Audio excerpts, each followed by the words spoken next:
Justin. What are you doing? I'm playing with this wind-up car. See? And we were working on energy transfers. I think I know what this is. What is it?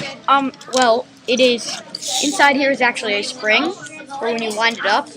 So when you wind it up, when the spring releases, it spins. So you can point it back down. So when I pull back, when I let go, it's elastic. Put your hand there so it's small.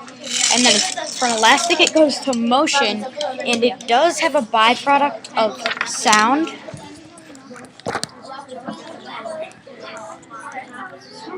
And one funny one is it also lets the UV suck.